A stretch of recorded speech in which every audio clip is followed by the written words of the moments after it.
सभी भाई बहनों को जय मसीह की।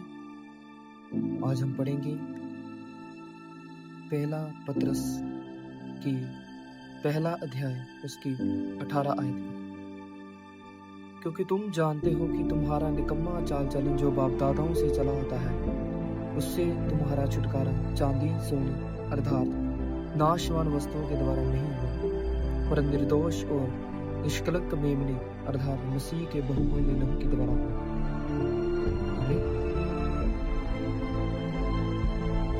ये वचन मैं दो लोगों के साथ जोड़ना चाहूंगा। पहले जो वचन को जानते हैं और दूसरा जो वचन को नहीं जानते। अगर एक पर्सन वचन को जानता है और वचन को नहीं पढ़ रहा, वचन को आगे डीपली या परमेश्वर से बात नहीं कर रहा, प्रार्थना नहीं कर रहा, तो अपने जीवन में वो कर्स और शराब को देखेगा, अपने जीवन को वही खड़ा हुआ देखेगा। उसकी जीवन में वो आशीषें, वो बातें जो परमेश्वर ने, जो वाचाएं, जो परमेश्वर ने वादे हमसे अपने लोगों से किए हैं, जो हमें बाइबल में पढ़ने को मिलते हैं कि 365 बार उसने कहा है कि मत दे। अगर वो ये बातें नहीं जानता या परमेश्वर की बातों को नहीं सुनता पढ़ता, तो वो सेम कर्ज के नीचे रहेगा, अपने जीवन को सेम देखेगा। हमें परमेश्वर का वचन जानना इसलिए जरूरी है कि हम समझ सके कि मसीह प्रभु यीशु मसीह जो हमारे लिए मारा गया, गाड़ा गया, तीसरे दिन मुर्दों में से जी उठा, उसका लहू बहाया जाना, उसका मारा जाना, उसका गाड़ा जाना, वो तीसरे दिन मुर्दों में से जी उठना हमारे मेरे लिए कितना ज्यादा जरूरी था, इस संसार के लिए कितना ज्यादा जरूरी था कि उसका लहू आज मुझे छुड़ाता है, उसका लहू आज मुझे शिफा देता है, उसका लहू आज मुझे श्वेत करता है, पवित्र करता है, मुझे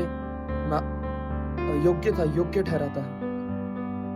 और उसका बलिदान कैसे मुझे महिमा दिलाता है, जैसे उसने महिमा पाई वैसे मैं महिमा पाऊंगा, ये परमेश्वर का वादा है।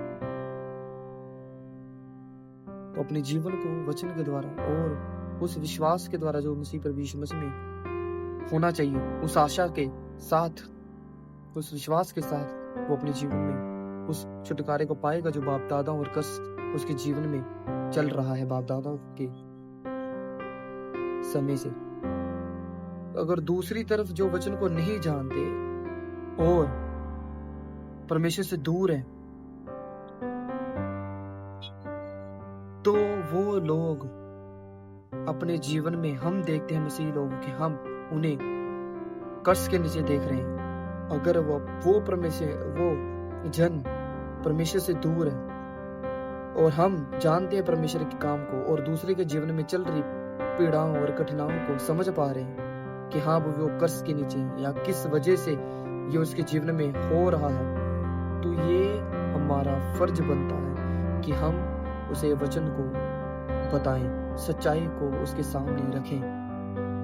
अगर हम इंतजार करें कि हाँ परमेश्वर इसने इस आदमी को मैं जानता हूं कि ये वचन को नहीं सुनेगा, ये परमेश्वर के वचन को नहीं सुनेगा, अपनाएगा नहीं, ये बेइज्जती करेगा या दूर करेगा या ठट्ठा उड़ाएगा, मजाक बनाएगा, तो परमेश्वर इसे मेरे से ज्यादा तू जानता है। ये अगर हम वचन पढ़ने वाला आदमी ये सोचे और डिनाई करे इसे वचन बताने में, सच्चाई उसके जीवन में लेकर आने में, तो ये गलती है उसकी। और अगर वो वेट कर रहा है कि परमेश्वर करेगा, उसे बचाएगा, तो ये गलती है उसकी, क्योंकि परमेश्वर ने इतना बता दिया है, इतना काम कर दिया है, उसने पूरा किया है सब कुछ। यूहन्ना की अगर हम पुस्तक निकालें, यूहन्ना की पुस्तक में हमें पढ़ने को मिलता है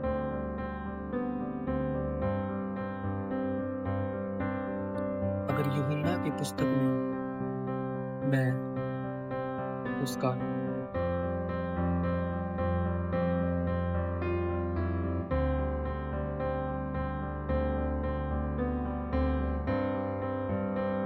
19 अध्याय 28 आयत को पढ़ूं तो उसमें लिखा है कि इसके बाद यीशु ने यह जानकर कि अब सब कुछ पूरा हो चुका, इसलिए कि पवित्र शास्त्र में जो कहा गया वह पूरा हो। कहा, मैं प्यासा हूँ।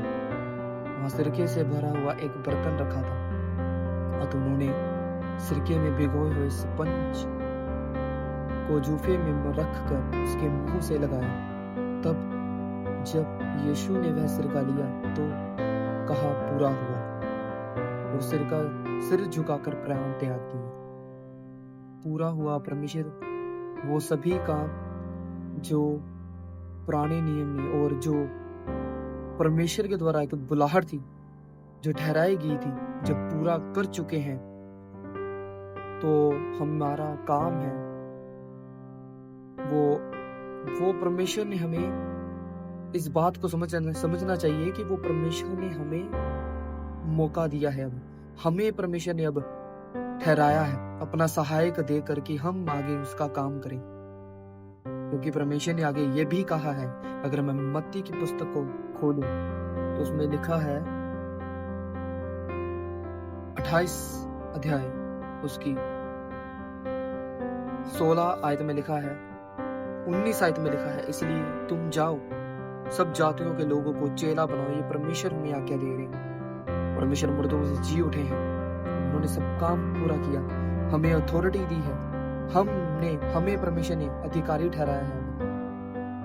सभी चीजों पे, सभी वस्तुओं पे हमें परमेश्वर ने अधिकारी ठहराया है। परमेश्वर ने कहा है कि इसलिए तुम जाओ सब जातियों के लोगों को चेला बनाओ और उन्हें पिता और पुत्र और पवित्र आत्मा के नाम से बपतिस्मा दो। उन्होंने सब बातें जो मैंने तुम्हें आज्ञा दी है मानना सिखाओ, और देखो मैं जगत के अंत तक सदा तुम्हारे संग हूं। तो हमें उसके जीवन में, उस पर्सन के जीवन में, उस व्यक्ति के जीवन में जाकर वचन को बताना चाहिए जो कर्ज के नीचे है। हमें परमेश्वर का वेट नहीं करना चाहिए, क्योंकि परमेश्वर ने हमें आज्ञा दी है, परमेश्वर ने सब कुछ पूरा कर दिया है। अब हमारा काम है उसके जीवन में जाएं और वचन को बताएं। तब हम कह सकते हैं परमेश्वर से कि परमेश्वर अब इसके जीवन में काम कर। तब परमेश्वर की मर्जी पूरी हो, तब परमेश्वर चाहे जब चाहे उसे चंगा करेगा, जब उसका वक्त परमेश्वर ने ठहराया है उसका जीवन में से महिमा लेगा। तो अगर आप कहें कि अगर हमें परमेश्वर ने अथॉरिटी दी है, अधिकारी ठहराया है, तो हम क्या खुद को भगवान समझे? मैं ये कहना चाहता हूं कि आज मनुष्य, एक व्यक्ति चाहे तो बारिश करवा रहा है इस संसार में, इस दुनिया में बारिश करवा सकता है। उसको बारिश भी उसके कंट्रोल में है।